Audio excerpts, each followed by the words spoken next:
Welcome to Rooted Moms.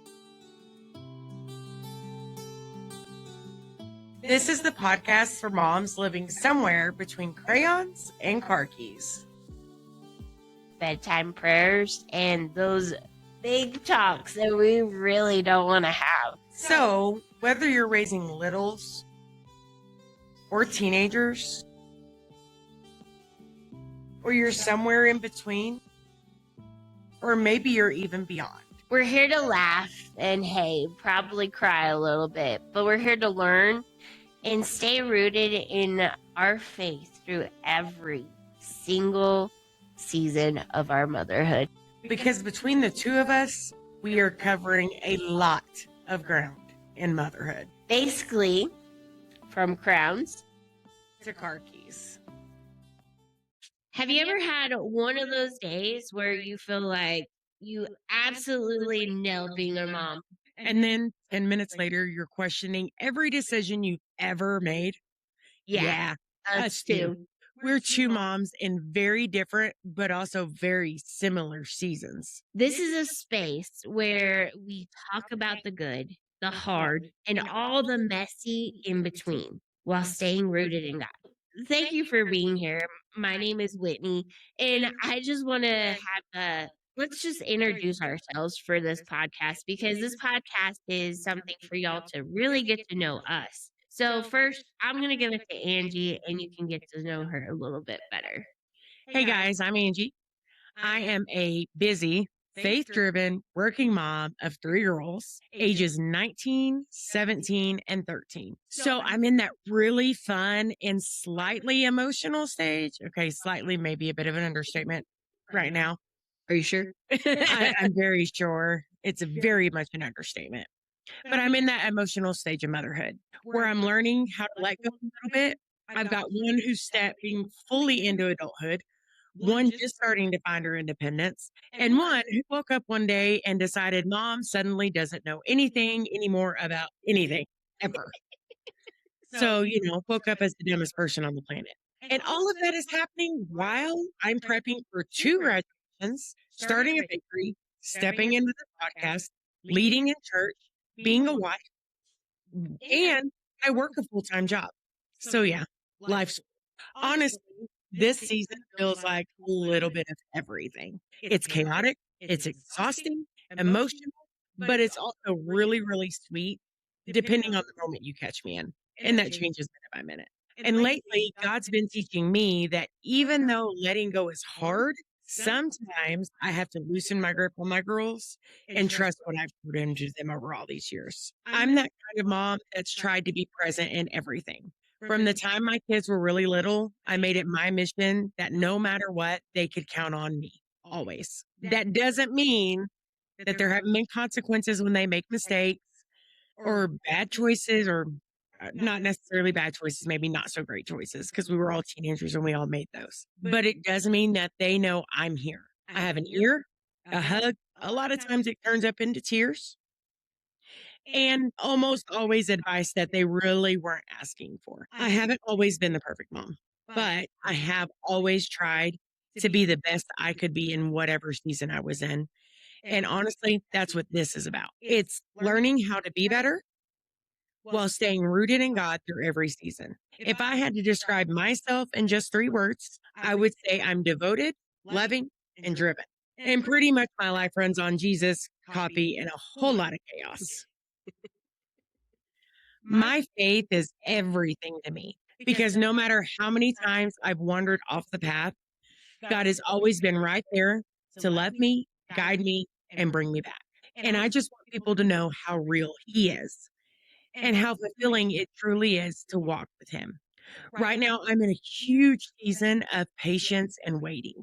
I'm learning to trust God even when I can't see it, because even though I can't see it, I know He's still working, He's still moving, He's still positioning things for what's ahead. And one thing I've definitely learned the hard way is if you don't slow down and listen to what God is telling you, He will make you slow down. But that's a story for another episode. There was a season in my life where my family lost everything, every single worldly possession, even our animals. And in the middle of that heartbreak, God still showed up and showed out in the most powerful ways and reminded us that he is still in control, still faithful, and still holding us in his righteous right hand. That season and so many others have shaped who I am today, not just as a mom, but as a woman in general. But for right now, that's enough about me. So let me introduce you and let's hear a little bit about my bestie and co host, Ms. Whitney. Well, I am Whitney, and I am, let's just say, I am a boss mom. I actually did a chat GBT thing of chat, saying what kind of bio mine is. It pretty much this is how it went. Is you are a Proverbs 31 woman that is living in chaos and but having Jesus by you and all this kind of stuff because I mean literally I'm doing everything between helping my husband with his business at an auto shop, starting my own candle business, and then also doing a business with my bestie here. So, and on top of that, doing a podcast. So I guess you could say boss mom is definitely me. And I would say boss mom is also my bestie also. But I have two amazing kids. My son just turned 10 and he is in that stage of all emotions are everywhere between pure joy and jumping around to anger. So that doesn't that he doesn't really understand. And then I have a daughter who is 6 years old, but honestly, she goes to 16 like that. But she is at a stage of pure sassiness Not and her. yeah, pure sassiness and playing with Barbies and of course fake makeup. I remember that day. Me too. But It's been a minute. yeah. But we, as my family, is in a stage where we are all trying so hard to figure out each other's emotions, a lot of testing going on, a lot of fighting between siblings, and because, Sissy doesn't like Bubba touching her. But I hate to break it to you, that fighting between siblings, Yeah. I don't think that ever ends. But the reason why I wanted to do this podcast with my bestie is because honestly, I I met Angie in the later part of my life, and I never really I did have friends, but the friend that I ended up having helped me through so much with my motherhood, and I can go to her when I know I can't go to my husband for certain things, and I wanted moms to be able to feel like they can go to a place. That's really Yeah. I mean, that's really what we ended up doing this for was to help other moms. And that's really one of those things that we always feel so exhausted. So Always. so exhausted because we're doing so much stuff. Yep. I mean, Proverbs 31 woman, we have a responsibility. Yeah. And it isn't I know when you read Proverbs 31, It's like, oh my it's goodness, how am like I ever going to do that? yeah, How am I ever going to live up to to that? me, when I read it, I'm like, "That's overwhelming." Other people, it's, like, so inspiring, and then when you get to it, you're like, "Holy cow." Yeah. But that is one of those things that in life you have to learn, and that's really what has been put on my heart for this is I want moms to feel like they're not alone. Right. And that's what me and Angie here have discussed is, she's in a time of her life that is totally different from mine. And that's really, she's helped me with mine. And yeah, I've kind of helped her a little bit with But hers. you help me more than you realize. Because when I am in those moments and I am having those times, you may not understand physically the exact season I'm in, like I can you because I've been there, Mhm. but you help to understand the emotional and mental side of it with being a woman because we're all emotional creatures. So, So, where my husband, who's living in the same season with me, can't understand that, you can understand that side of it. mhm. So, it's a bigger help than what you realize. Oh yeah, and as my husband would put it, and sorry for you, Angie, you ended up signing a contract with my several personalities. But he would tell you I have, 7 personalities and 6 of them need to be institutionalized. But I'm So, not letting that happen, so no, it's okay. no. I mean, I'm fun, what can you Exactly. say? And then I can be moody. What can you say? I think we all can, though. I mean, that's part of being a woman. Exactly. But, you know, on that, I'm one that I didn't grow up in church. I knew of God, but I didn't know him. So my faith as I've gotten older has definitely gotten so much closer, and with having my little family, having my friend here help me through that stuff, especially in those moments that I don't understand, I have my husband to guide me. I have you to guide me, and I feel like my faith in this stage is it is the testing for me too. I guess you could say I'm a toddler in this stage. But I think the beauty of it is, while you do have multiple people, you have your husband telling you the practical, Mm, the does it really matter, yeah, the let it go, and then not anything against your husband by any means, but then I get to be on the other side of it with the encouragement and the buildup and the not that he doesn't do that. yeah, I know he does that for you, yeah, but I don't have to necessarily say, "Whitney, let it go," because I know James has already done that. yes. I get to say, "You've got this." Mhm. Through all the things, you have this Oh, regardless. yeah, and that's really how, I didn't grow up to have a lot of encouragement from people. I was put down all the time. So, I am in that stage where encouragement is the greatest thing right now. So, I have to say, me, I am a bundle of joy, but I can also be a redhead bundle of anger. But for years, I have held that anger so much. And being a mom, that's what my anger has come out. And I've had to learn how to test my patience. And so, you know, I've been through a lot of seasons in my life where I had a child that didn't make it in life. And to this day, I feel like I'm still oblivious to it. But then having these 2 awesome kids that I know I have to encourage them every single day because they're seeing what I had to see in that time that they didn't get that encouragement. And having my bestie here to be able to encourage them too has been such a blessing. And I've been through seasons in my life where I have been through the darkest places of all time, and it took golly, I think I was 32 when I finally decided, "Okay, I need to stop being in the darkest moments of my life and start following Jesus." Right.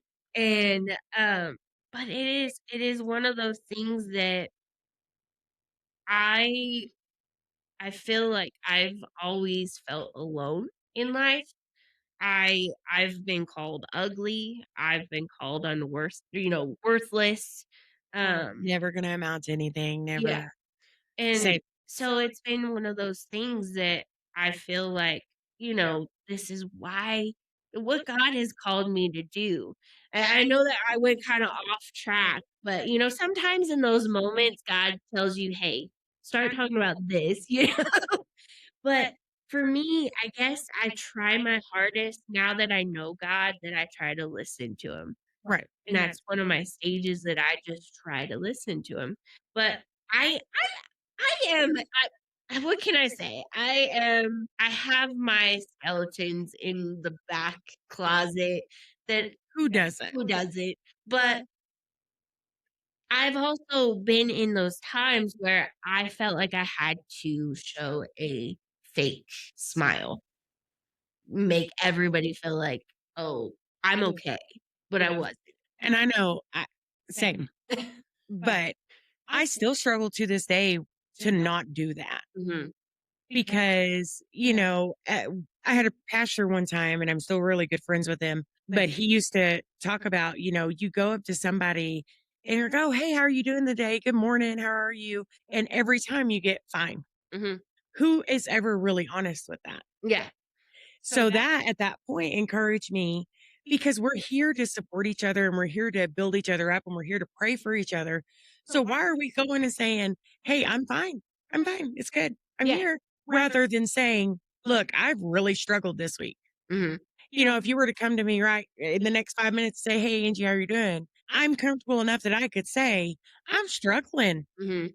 I'm crying every single day. I'm having to face letting my babies go Yeah. in less than a week, Mhm. even though they're not leaving. Yeah. But it's they're But achieving in adulthood. I have all of these emotions that I don't know how to process, Yeah. and I'm having them all at the same time, and they don't mix. Yeah. But we need to be in a spot with each other as women in general Oh, yeah. that we can go up to anyone and be, "How are you doing? I'm kind of struggling. I could use some prayer." And so if we're going to each other and we're saying, "Hey, I could use some prayer. I could use some encouragement." Think about how much better as a society of women we would be if we were able to speak to each other like that. Mhm. These conversations, it may seem like we're jumping around some, but if you Well, really women jump around. this 100% is real life. Every conversation we're having here is a conversation that we're having sitting at the table playing cards. Oh, yeah. We may be confusing our husbands while we're doing it, Oh, yeah, and they're it's looking funny between watching. us, "How did this happen? Where did we You were crying 2 seconds ago, and now y'all are nearly falling in the floor laughing. How did we make this jump?" But that's But it funny. makes sense. Yeah, guys don't understand our emotional ways, and we end up, okay. So, in those moments that our husbands don't realize, we have a way of communicating with each other. Yeah, sometimes it can go from, like you said, crying our eyes out to laughing hysterically to all of a sudden for me, going into conspiracy theories. Yeah. But, like you were saying, in those moments, we women have to have that because men aren't wired like us. No, they're not. And, that's one of those things that with this podcast, and us women, we will go from one extreme to the next, but we'll come back to what our point is. But it is one of those things that in life, especially being a mother, sometimes we feel alone. Right. I mean, I know there for a while, I felt alone like I had no friends before you came.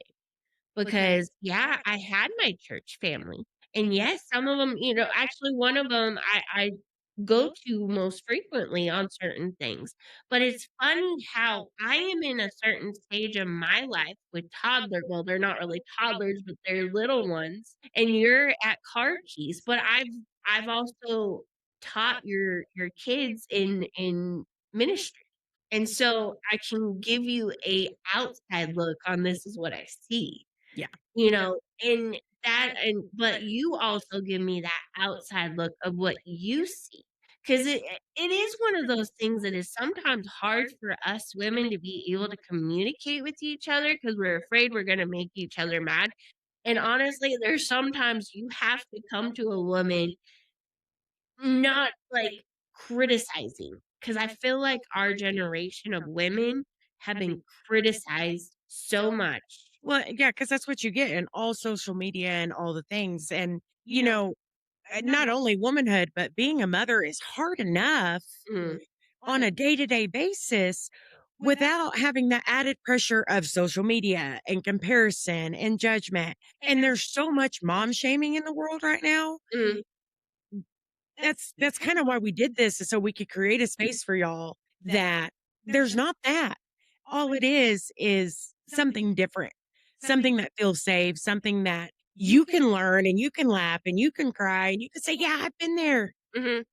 Because we're all doing it. I did that TikTok the other day Yeah. about sitting in your car. As I was playing that for my husband, he stopped me and he was like, so my husband's a weirdo and he doesn't listen to music ever. And as a singer, I find that so hard to comprehend, but whatever floats your boat, Wait man. a minute, he don't listen to music, but No. yet he can, quote certain songs. But when he's driving, and my husband drives a ton for his job, So when he's driving, he listens to talk radio all the time. Oh, It drives me nuts when we're driving somewhere and I'm like, "I'm gonna go to sleep or I'm gonna play my game," and he's like, "Well, I'm gonna turn on my talk radio." I'm like, "Dude, nobody cares. maybe You you need to guys, get and a I don't." hearing aid, cause then you can Just listen get to some music. earplugs. Yeah, cause Great. my hearing aid actually it's Bluetooth, so I can listen to music. Never know.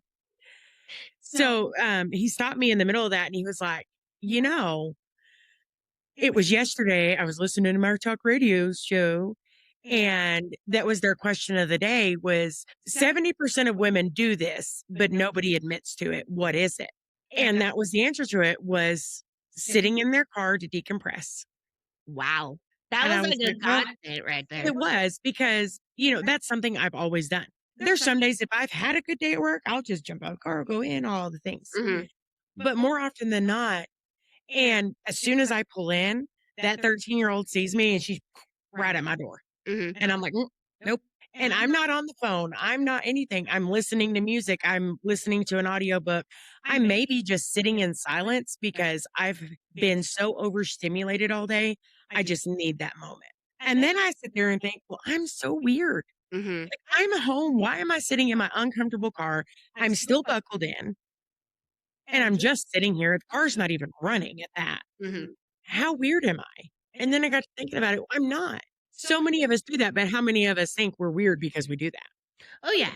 So, you know, I can relate with you with your 13-year-old just comes right straight to you. My kids, it's like I sit in my chair and immediately they wanna sit with me, and I get it. I need to cherish these moments, but like you said, when you're overstimulated, when you are and I know a lot of people will and then I've heard it 10,000 times, "You got too much on your plate." I get it, but there there's a reason for me. There's a reason why I do certain things. Well, And that's the same conversation we had a couple days ago. oh, yeah. Why we're both the same way.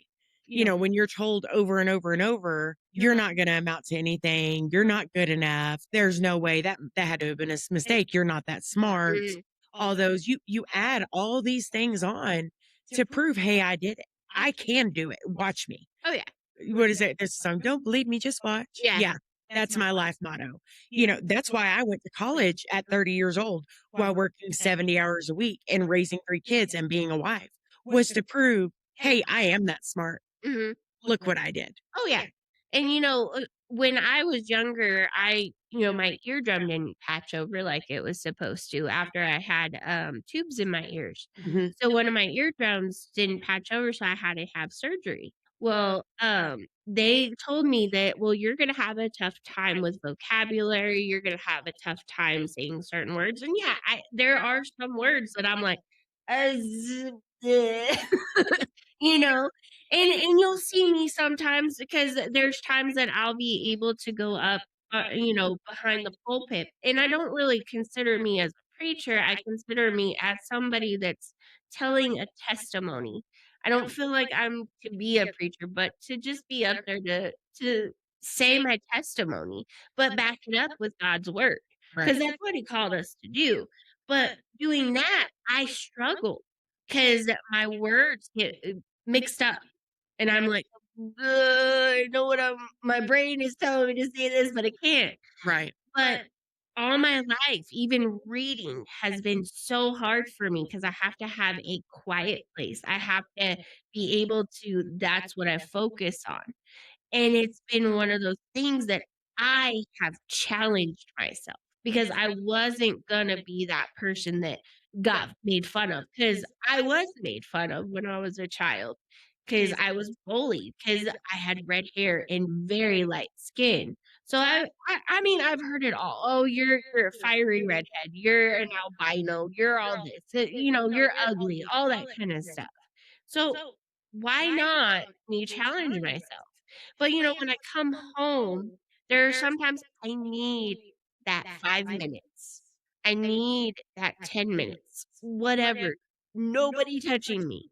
And I know Yeah, a lot of moms relate because it's not that I don't love my children. absolutely. It's the just let me decompress. Yeah. Let me be me for a second. Because and it's not always just the kids. Right. There wasn't my husband has this thing of he'll sit there and poke me in the shoulder or on the knee or it, Yeah. it is what but there was one day not long ago he was doing that and I was so overstimulated. I had such a rough day that I looked at him crying just from one little poke in my knee, Mhm. just crying, "Will you please stop? Don't touch me."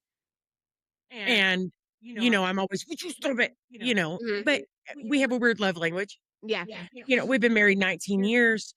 Uh, got married when I was 17 years old. He was 21. So we've learned as the years have gone, we've developed our own way. Yeah. So, he knows when I'm "Would you stop it" aggressive with him, that I'm not being aggressive with Oh, him. yeah.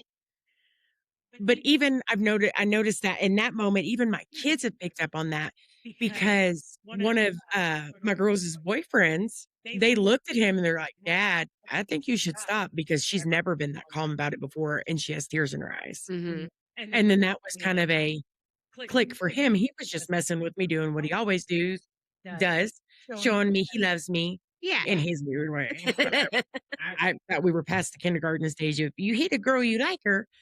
Not for my 40-year-old husband. I think that's for any man, because it's like they have to, like, just touch you, Yeah. and it's like, but no, and that's funny how you say, y'all married young.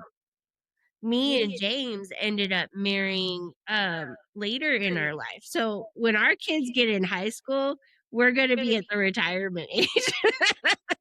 I'm gonna admit that. We're gonna be in the retirement age. But it's funny because with the relationships that we had before, it built our relationship into that understanding. With your relationship, y'all had to learn for 19 something years, Yeah. almost 20 now. And in different ways, it's different for each way. Mhm. We had our own challenges that we were still kids. Yeah. We still had to do growing up, and we still had to learn, okay, this maybe I like that. I don't know. One bonus for you and James is because y'all did have past relationships. You already came into it knowing, hey, I like X, Y, and Z, and I don't like Mhm. A, B, and C. Yeah. But y'all had different challenges of now you're coming into this new relationship. Oh, wait, let me bring these suitcases along because Mhm. I've got all this baggage I'm bringing with me. We're going to have to sort it out. Oh, yeah. Jamie and I didn't have that baggage. Yeah. We just had to go, okay, now it's time to grow up, learn how to be adults, learn how to be husband and wife. Oh, and because we're absolutely crazy, we were married January, February, March, 4 months. Oh, now you got to learn to be mom and dad. Yeah, and ours was 2 years Yeah. 'cause, like, I had a year after we got married, I had my miscarriage, and I never thought actually, it was 3 years, because it was 2 years after that, we were trying so hard, and, and then when we had kids, we both were looking at each other like, What about me? yeah, how do we figure us out? And that's I think that's with any kind of motherhood because I will tell you sometimes I don't feel appreciated, and I have my inner demons that I have fought with for years and years has been, well, I'm doing everything around the house. I'm doing this, and then I have to remember, wait a minute. He's worked all day. He's providing for our family. And but I would like that help every now and then Right. to let me have that 5 minutes. And I guess that's why I lock myself in my closet, 'cause that's my prayer That's your room. safe space. Yeah, That's that's your my safe space, my prayer room, and I've learned that with my son. My son has to have a safe space. yeah. And And I'm learning that with my youngest. yeah, and it's so weird with these new kids. I feel like it is I didn't think I was that bad when I was a kid, but, who knows? Well, and I'm the same way. You can ask my mom. She'll tell you until I hit 16, 17 years old, I was her angel child. Mhm. But n- Putting it mildly, we had a rough growing up. And, my mom is a perfect example of how people can change and how God can grow somebody Mhm. and how God can restore and repair. Yeah. And we'll get into that eventually. But so I watched my siblings go through so many things and not necessarily always just because they did something wrong Mhm. or didn't do something wrong. A lot of it could be self-inflicted, consequence. And so watching that growing up, I was like, I'm not, nope. I do not want to see that disappointed look come out of my mom and dad towards me. Yeah. So I had my siblings are much older. My sister's 8 years older than me. My brother's 9 years older than me. So I got to watch that and I got to see, hey, okay, if I do this, this is going to happen. If I do that, that's going to Mhm. happen. So let's go right in the middle Yeah. and keep mom and dad as happy as possible.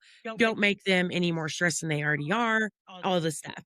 I was very, very, very blessed with my older two Mhm. that I had great girls. It From birth, my oldest, she was on her schedule. She did the things. At 1 year, 2 years old, come 8 o'clock, and of course, we had a time clock. 8 o'clock, we weren't getting her ready for bed. We go find her, go find her blanket, and come to us Mhm. and say night night. Yeah. So she knew, and she's always been Mhm. very much on that. My middle is very she's her mother's child. She is a planner, she's an organizer, she is a go-getter, do all the things. Everything has to happen right now or I failed. Mhm. And but that youngest, this generation, I don't even know what they're calling it, Gen Alpha? Yes, Gen Alpha, I think that's what they're It's called. so crazy. Yeah. But they have all these influences we didn't have. We didn't have social media. No. Social media just We had barely MySpace.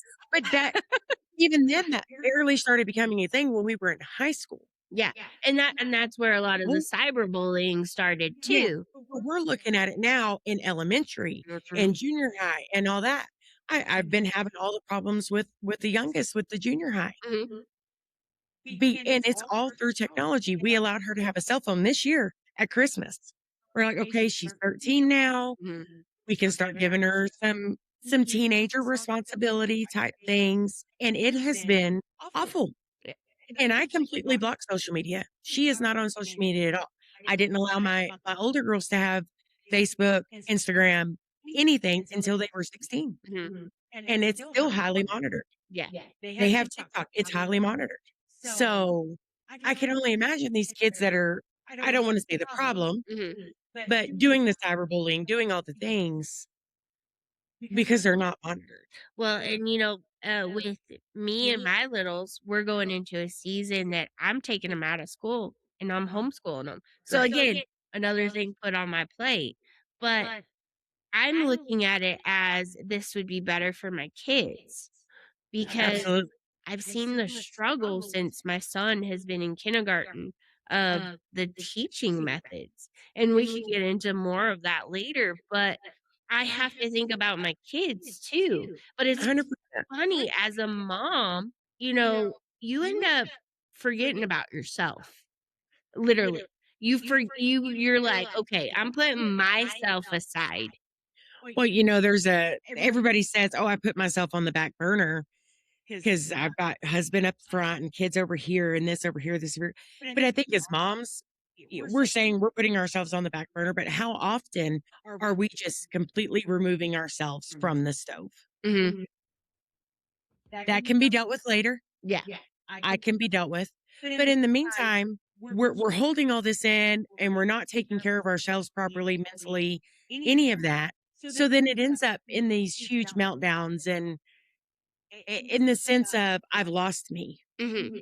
I don't know who I am. There was a time before we became friends that I would tell my husband all the time, like, Jamie, I don't know who Angie is Mhm. because what I identify as is Jamie's wife, Jesse, Lily, and Maggie's mom, Cindy's daughter. Oh Where's my Angie? goodness. I actually had that exact same conversation with my husband, and this is what he told me. He's all, "Whitney, I'm gonna and this is how my husband works with me. Did he sing "Let It Go" to you again? No, he didn't say let it go. But he said, "Whitney, when we become one, it is not just about Whitney anymore. It's not just about James anymore. We're one. Yes, sometimes it feels like you lost yourself, but you're becoming a new person." Right, And I think that's where we all get to that midlife crisis because we're like, where do we go from here? right. You know, I think that's where who am I? And I think when like I sorry to interrupt, but I No, think you were kind of going when we became friends, we started seeing where we stood. yeah, We started seeing who we were because me and you, I know people are like, "Oh, your soulmate," but I feel like we're a soulmate best friend because well, and I think it's, all 4 of us, Mhm. us and the guys too, because yeah, it trips me out that you and I are so alike, and Jamie and James are so alike, but the things where you and I differ, you and Jamie are the same, Mhm. or me and James are the same on. Yeah, Like, how can 4 people match so well exactly. if it's not God ordained? Yeah. He put us in the places that we're in this relationship. James was talking about it Wednesday night, how you have to cultivate and build and grow up these relationships and not just romantic relationships, friendships, Mhm. your relationship with your children, your relationship with your parents. If you don't water it and feed it, it's gonna die. Yeah. We I think we're all very intentional about watering and feeding this friendship that we've developed. Oh, yeah. And it's something like we've never had before. Exactly. Any of us. My mom has met y'all for a total of 5 minutes standing outside of her house, and she tells me all the time, "I love them because I see the difference in you and Jamie." Yeah. That's the type of friendships y'all needed. Exactly, and it's funny because your mom notices, like, she's all, "Wait a minute." You know those videos that we have, you speak highly of her, and then you end up showing up, and you're not the person that you usually describe because you ended up, and I'm gonna say it, moms, we like our wine, and that night I liked my wine, and I drank a whole bottle because I was having a week. I'm not saying that I don't drink all the time, but that night, for some reason, that wine tasted so well, and her mom was at your house and everything, and I came over because we were having our card night, and I guess she ended up telling you. She's so quiet. I'm like, "No, she's really not. So I kinda was like, uh, We're gonna waiting. rectify that in a couple Yeah, weeks. but She'll get to see the real Whit." yeah, it's one of those things that, I was sicker than a dog. He was paying for what she did. But, it's one of those things as a mom, you didn't know you needed things, Right. I did not know I needed you. and I didn't know I needed you, and, like, in the moment where I'm like, "Who am I?" And in those moments that you feel like you're alone, that you're not worthy, that you're failing as a mom, but then when you start hearing other moms struggling with that, you're like, "Okay, I'm not alone." Right. And I don't want other moms to feel alone. Because I hate this certain generation of mom shaming and mom guilt and all that. Because why should we be going against each other? There's no reason for it. Why can't we come together? I mean, isn't that what Christ is trying to get us to do, is Absolutely. come together? And it doesn't have to be in a church. We are the church. It's one of those, why can't we be friends and come together and be like, "Hey, Angie, I'm going through something right now, and I don't know if it's just me, or have you experienced this?" And that's really what this podcast is about. It's about us coming together and knowing that we are not alone. Yep. 'Cause, I mean, I know you mamas out there are like, "Oh my goodness, they've hit every point. Why am I feeling the way that I'm feeling?" It's normal. I it It is. is, absolutely. It's normal. I mean, look at Eve. Eve had nobody. I mean, yeah, she had God as her guide on how to be a mom because if you really think about it, us women have the emotional side of God, and the men have the authority of God. I mean, yes, we have certain authorities, but we have the certain emotions that men don't have. And just imagine Eve.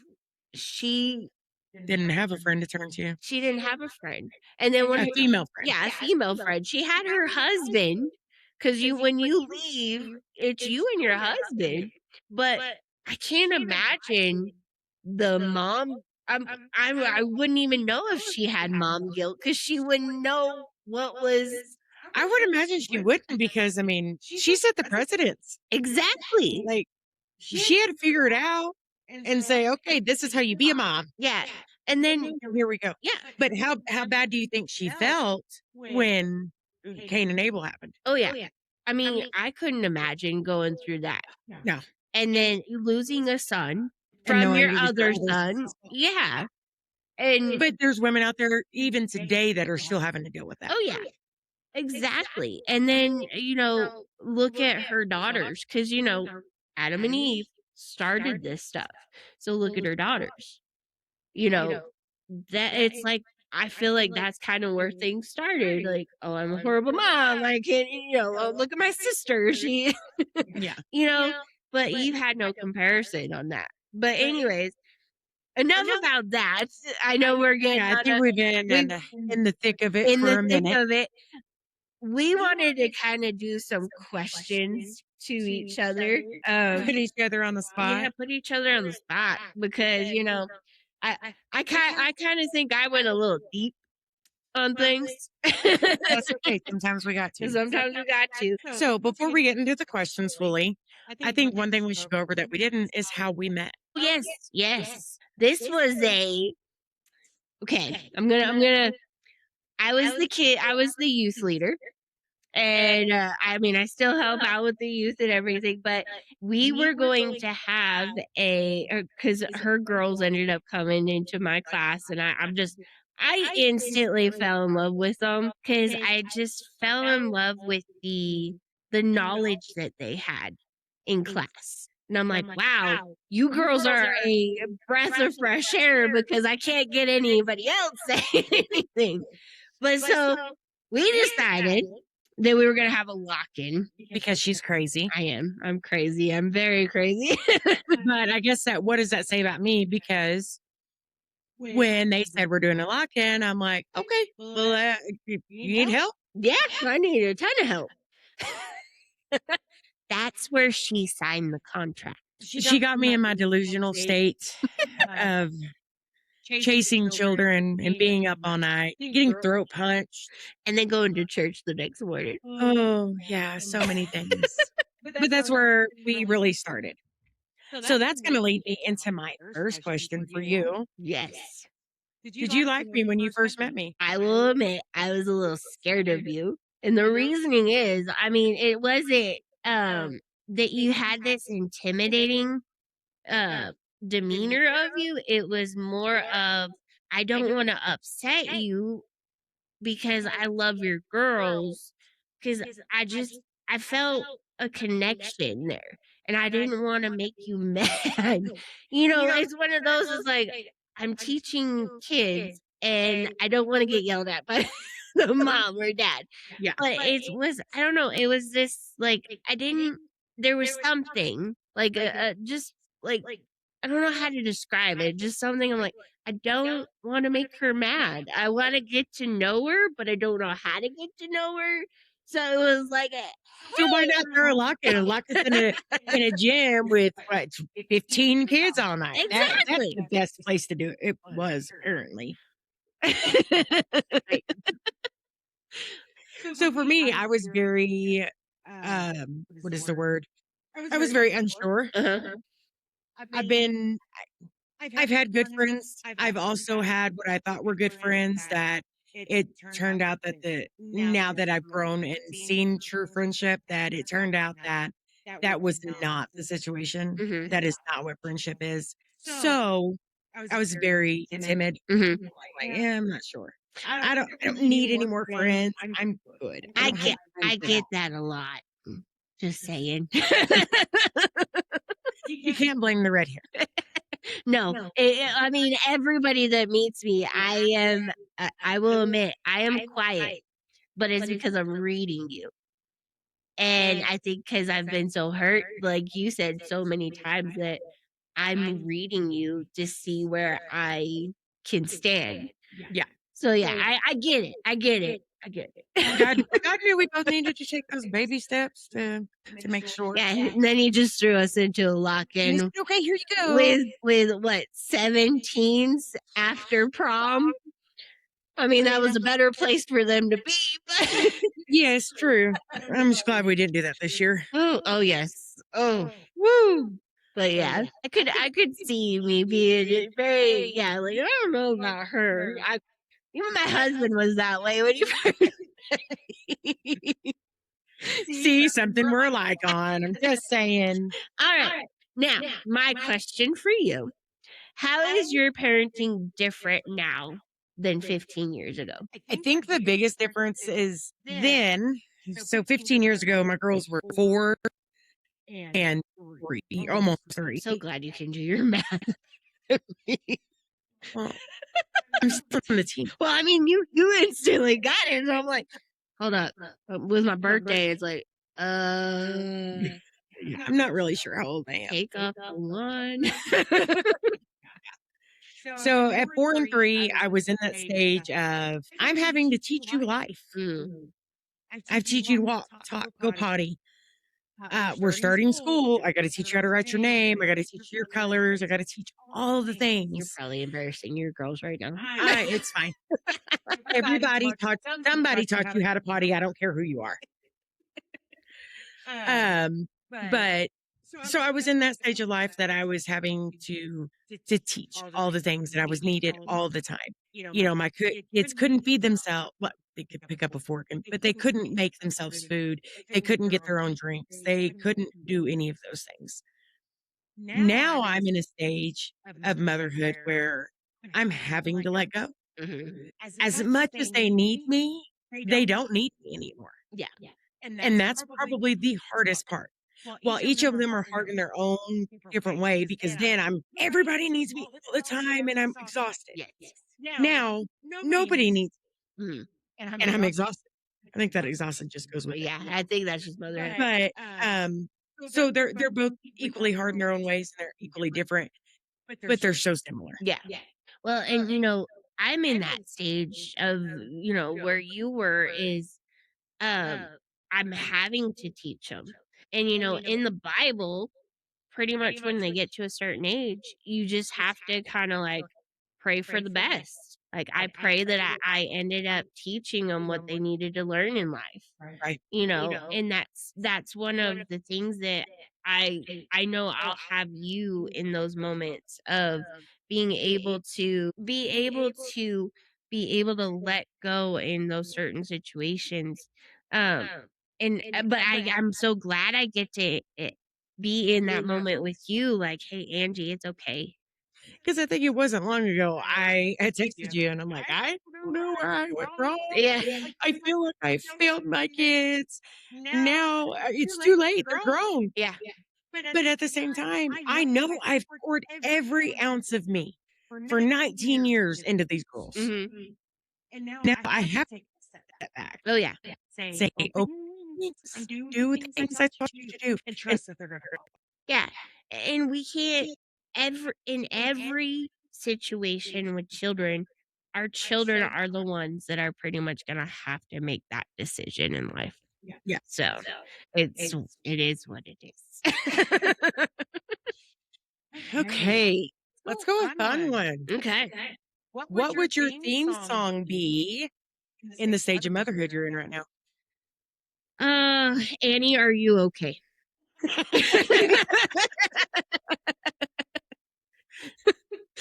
Yeah, that's That's a that's good pretty one. much, "Annie, are you okay? Are you okay? Are you okay?" I think mine, you know how it's a big thing on TikTok right now that you see those mashups Oh, yes. of songs. Mine 100% is going to have to be Welcome to the Jungle, Uh-huh. mashed with Let It Go. Another one, okay, I don't know if you've seen it, Apex from Netflix. So there's a scene on there where the guy, I don't wanna give it away if you haven't seen it, but there's a scene where he's like, "What, you don't like danger?" And he's pretty much telling you, "You better run, 'cause I'm gonna get you." And he Mhm. starts playing music and he's dancing and everything. It's one of those that I've seen on TikTok like, "Oh my gosh, that's how I feel every morning. When this song is done, you better have your teeth brushed, your shoes on, everything before we go. Right. I'm just gonna dance it out." Oh, please don't start making me do dancing out parties.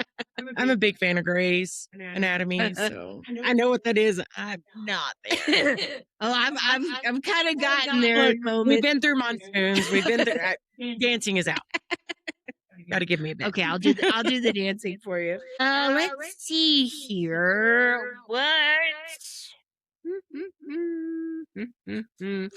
do you think your mothering is harder now or then, and why? Well, I've thought every season of motherhood is hard. Mhm, Being a mom in general is hard work.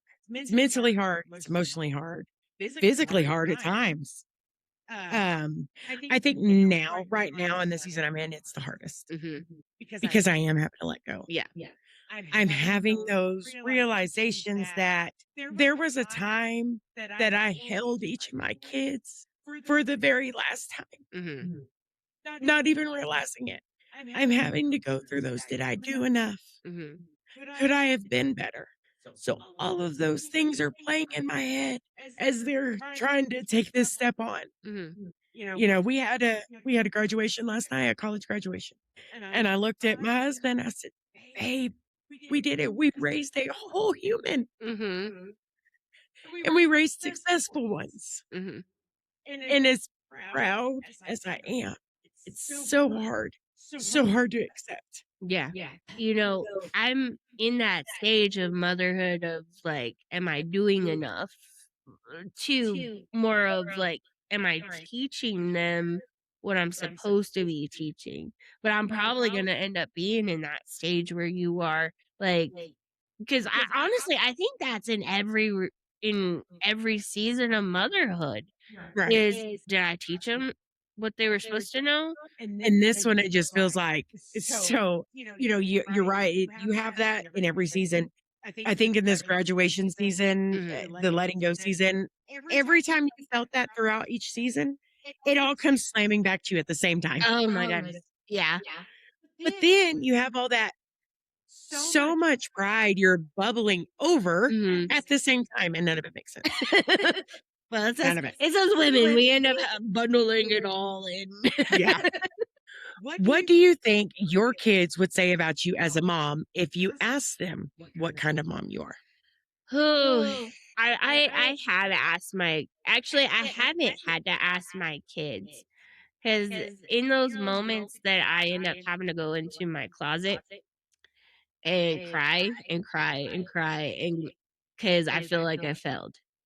Right. And God ends up using my children as a way of, Whitney, you're doing the best. You're doing what you're called to do. You're doing great. You are wonderful. You get that little knock Mhm. on the door, like, "Mommy, are you okay? I love you." Yeah. And then in other moments, it's like, "Mommy, you're the best mommy." And or, "Mommy, you're doing great." It is like, I guess, if you asked me that question several weeks ago, it would have been like, I don't know. But reflecting on what my children do say about me, I see it more and more, you know what I mean? Yeah. It's but it for me, it's hard to take because I still am fighting my own demons, and Right. I'm like, "Are you sure I'm the best mommy?" That own inner conflict. So, yeah, I would say they would probably say you're the best mommy. I'm so happy you're here. I would agree. Alright, I know you kinda did this, a little bit. So how has mothering been different for each of your girls? Whew. My oldest, they always say your oldest is the hardest. Mhm, No, not in my case. My oldest, she has been a breeze from day one. mhm. She was hard coming into this world. Yeah. She was a preemie. She tried to come at 30, no, 29 weeks. Mm, Ended up having her at 32 weeks. So she fought from the very get-go. She was ready to get here and then changed her mind. It was a whole thing. Um, and she kind of runs like that. mhm, She's ready to go and do it, and then she gets right there and she's like, no, I'm gonna wait. mhm, So with her, she was such an easy kid. mhm. She behaved, she all the things.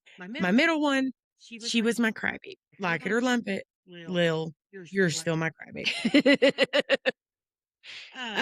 She was very independent. Mhm, Yeah, she was the child I lost, mhm. and I would find her sitting on the other side of her bed, playing so quietly, you never knew she was in the house, or asleep under a blanket. Uh-huh. Fully covered under a blanket asleep. We thought we had lost her. We thought she escaped. Um, That's yeah, that sounds a lot like Lily.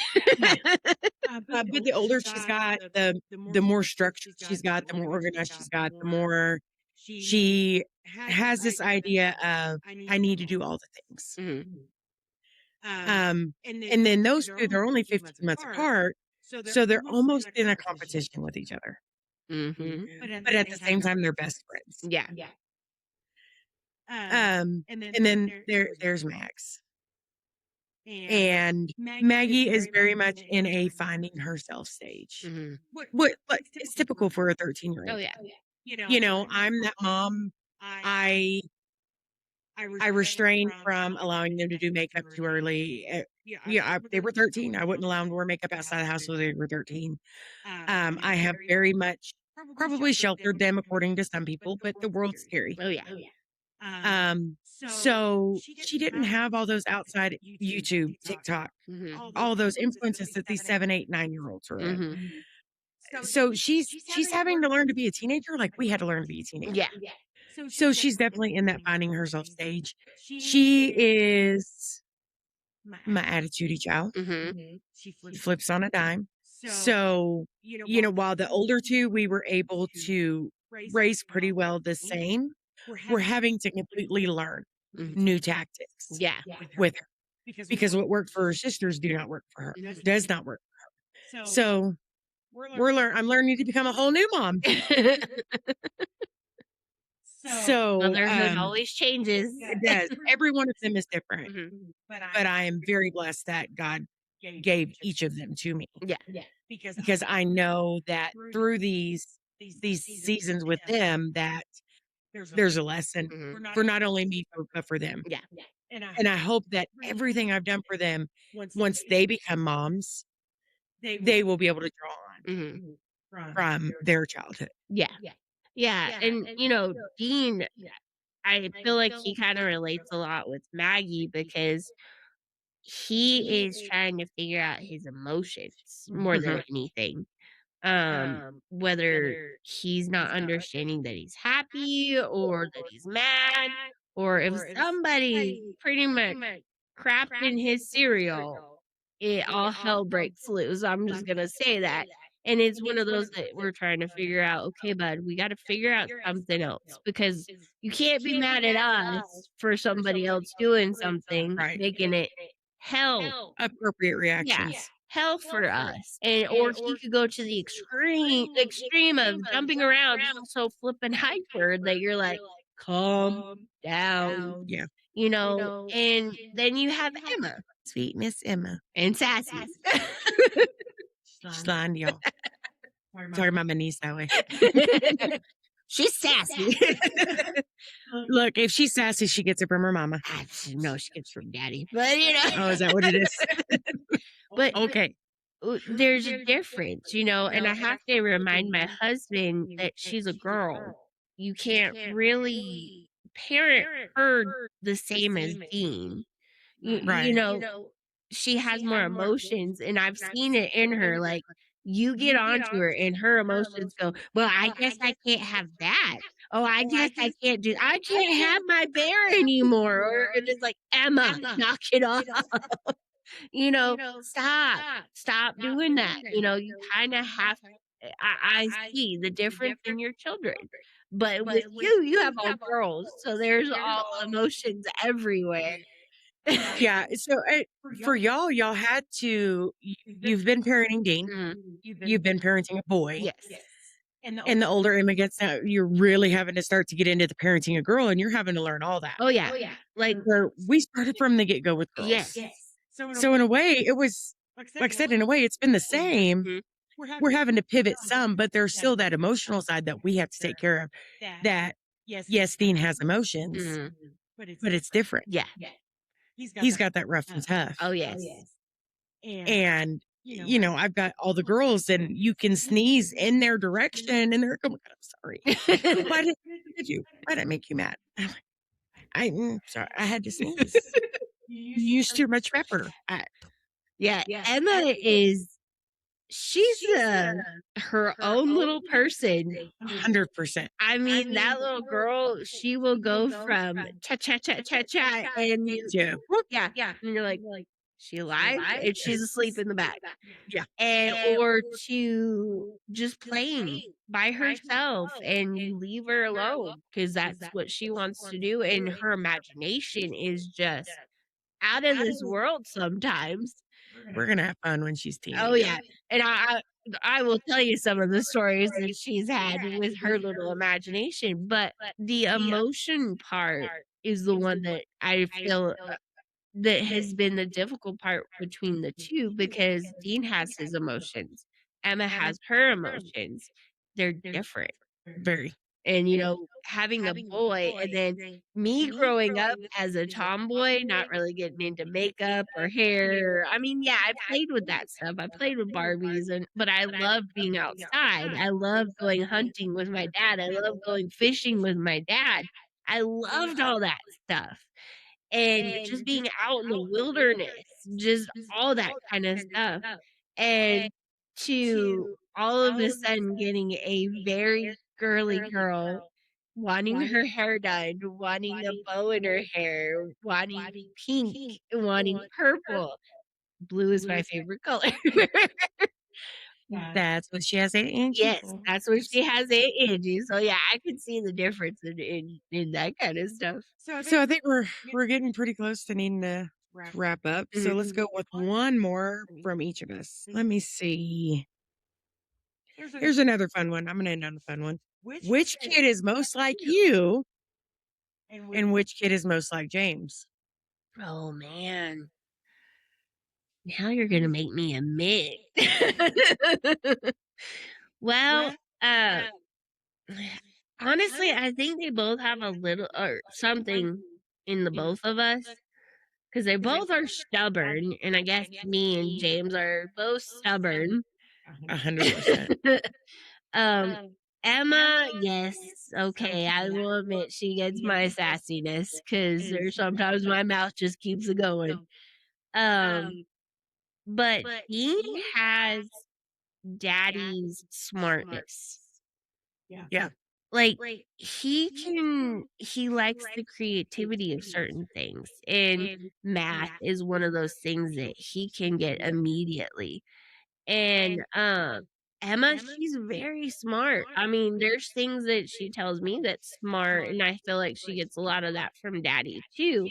I'm not saying I'm dumb, but, I just see I think Emma has more of the creativity from me. 'Cause, I mean, I'm making candles, I've been able to paint certain things. I mean, I do have that creativity, and James has a tough time. He's mostly one that if It's you're very logical. logical on things. And Dean can be very logical on things. So I would say, a lot of people would say Emma looks more like me and Dean looks more like daddy. And but I have to say they both have each of us in them. I can't really say one or the other because Dean does have a mouth like mommy. And and Emma has a mouth like mommy, I'm not saying the best secret life, but, But they both have the stoicness of James. they do. I mean, they're very headstrong. Um, I mean, I can't really pick one or the other for 'em. So that's I think I would just say, for me, when they're bad, they're his. When they're good, they're mine. simple as that, that's what it is. Yeah. 'Cause whenever, the kids have done food, I'm like, "James, go get your children." He's all, "Oh, they're my children now." Yeah. Yes, exactly. Now, in all honesty, Lily 100% is me.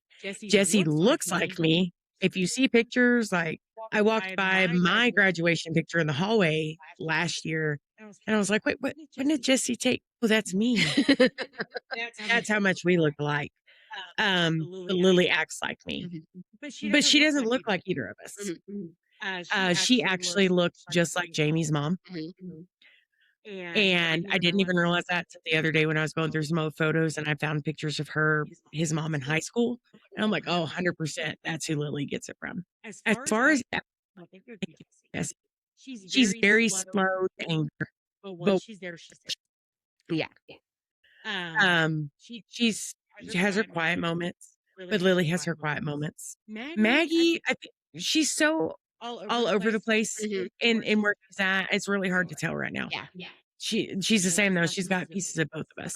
Mhm. She's just trying to figure out where she's going with it. And, that young girl, I know there's a lot of difficulties that she has, but I see so much that she's gonna do. I mean, a I guess you could say that's kind of one of my gifts is seeing what people are. Yeah. And I see something powerful for that girl. And I just pray every day she sees it too. That's something that Jamie and I have always talked about since she was little, is I've told us that she's going to be a powerful force for God one day. Mhm. At 3 years old, this girl, um, my sister-in-law's sister-in-law had fell and when she went to catch herself, it was into a bucket that had hot ashes in it, and she burned her hand something awful, and Maggie saw the bandages on her hand at 3, and she just walked up to her, she said, "I'm gonna pray for you," Mhm. and she said, "Okay." She said, "No, give me your hand," and she laid hands on her and prayed for her at 3, Mhm. and at that moment right there, I knew. I I'm 36 years old and I still struggle, and I know that's what I'm called to do. Mhm. Yeah. Mhm. But then I'm like, "Well, you want me to pray out loud?" When they call me, look, Shar, if you're listening, when you call me on Sunday mornings, it's immediate ice to me to pray. But that's what we're called to do. Why is it so different if we're doing it for just one person individually or a congregation? But I have noticed as I worked on that, I'm able to be more like my daughter. Mhm. I had a woman in our congregation. I walked in the door to go to praise practice, and she immediately came up. She came to me. She said, "Hey, I need you to pray for me. This is what's going on." And normally, in the past, I'd be like, "Okay, I'll pray for you." I'm like, "Okay, let's do it." Mhm. And I stood there and I prayed for her. That's not a boasting thing. That's a God thing that I am able to have that growth. Yeah. Well, and I think, too, we lost our childlike vision because Yeah. 'cause that's what we're building back to as an adult is going back to our childlike vision of seeing who God is in us. Because children, they have that vision They of don't God. have that fear. They don't have that fear. They don't, because I see it in Emma all the time. And even Dean, when he was younger, he would be that, but he's gotten older. Fear has What set if in. they judge me? Yeah. So fear has set in on him. Yeah. So, here is a big question because you Oh, are in that stage of letting go. And I want to ask this question. you're gonna make me cry again, aren't you? Do you have any regrets? I have all of the regrets and none of them. Mhm. Because no matter in the spaces that I failed, the spaces that I didn't show up like I should have, if it wasn't for each of those moments, my girls would not be who they are today. And I have never met a single person that has not said how awesome my kids are and what a good job we've done. So I know now that even though there's things I wish I would have changed, I'm so glad God allowed it to play out the way He did Yeah. because it built them to who they are today. Yep. I know I'm just one that likes to make you cry. Right. Over it. But sometimes, if you understand who my husband is, he's one that will ask me those hard questions to make me think. Yeah, and he's starting to do that to me too, and I'm really over it. Well Not really. well, she's getting it both sides now because I like trying to I I guess how I encourage people is to ask the hard questions, because I know it's worked for me. Yeah. And you're in that stage of life that you're letting go, and I'm in that stage of life of I feel like I'm failing constantly, Mhm. but I need that boost to know what's going on. Yeah. So, but with that, We want to just tell y'all that motherhood, it's okay. It's okay to feel all the things. And we want y'all to know that this is gonna be a space for y'all to come in and think, "Okay, I'm not alone." Because the truth in all of this is that this is the most beautiful, messy, stretching, exhausting, and rewarding job there is. And at the end of the day, we are all just doing the best we can with what we know. And sometimes, let's be honest, those kids are just acting like their dads. for me, it is so this is for a mom who feels like you're failing, you're not doing enough, you feel alone. Whether you're in a season of diapers or your first one going to college, if you ever felt ugly, unworthy, exhausted, failing, unloved, or the point of giving up, this podcast is for you to know that you are doing great. You're an amazing mom. You're worthy. You're enough. You are not alone. I am so glad that you are taking the first steps of finding that peace with us. So basically, what we're saying is if you carry the title of mom, this is the space for you. So, if you have a chance and you love this first episode, we would love for you to follow and subscribe with us to get to know really get to know us in real time. And we have some really crazy antics when you got this one over here. You never know if personality 5 or 7 is coming out. Never. But next week, I am so happy that we're gonna be starting to really dive into certain stuff, and I want you to really think about this, because I know this question was asked of me before I had kids, and it is, or my statement, what I said was, "I would never." Oh, yeah. So, yeah, we gotta really get into that. We're going to dive into all kinds of I would never, I wouldn't do this, I wouldn't do that, I would do. So join us next week on that. Stay rooted, mama. We'll see you next time right here between crowns Crayons and and car car keys.